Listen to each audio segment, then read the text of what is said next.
Today, we are going to be talking about effective and ineffective communication tactics, starting with verbal communication. Corolla hit half her performance goals this month. I heard Corolla only hit half her performance goals this month. It's probably because she was walking around gossiping all the time. In the workplace, it's important to make sure that you're using facts and not stories. Facts fuel rationale and logic, whereas stories can fuel opinions and perceptions that aren't always accurate. Now, let's talk about effective and ineffective nonverbal communication, body language.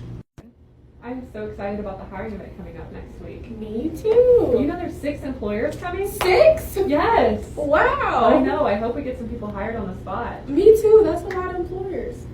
As you can see, she was engaged in the conversation. She was showing body language that she was listening by nodding her head. She was smiling and making eye contact. Great examples of effective nonverbal communication.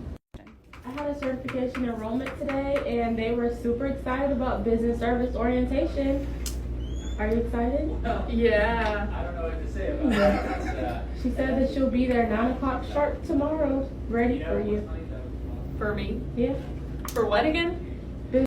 As you can see, during the conversation, she seemed distracted. She was not showing interest. She was tapping her pen and looking at her phone. These are examples of ineffective nonverbal communication. Now we are going to discuss responsiveness in the workplace. Hey Kyra, I just wanted to say thank you for responding to my email so promptly. I really needed that information for the orientation. No problem. You're welcome. As you can see, fast communicators are perceived as more effective than those who are slow to respond. So you need to make sure that you're on top of your emails and your phone calls.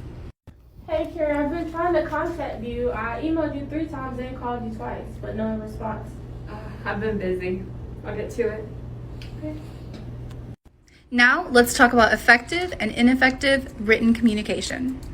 Here's an example of why it's important to proofread your emails before hitting send. You want to make sure that you have no grammar or punctuation errors. This email starts with an unprofessional greeting that is too casual for the workplace. And then we have an abbreviation for the word your and incorrect word usage. You want to make sure that you have none of these issues in your emails so that you are not perceived as unprofessional. And here's an example of effective written communication. We have a professional greeting, we have correct grammar and word usage.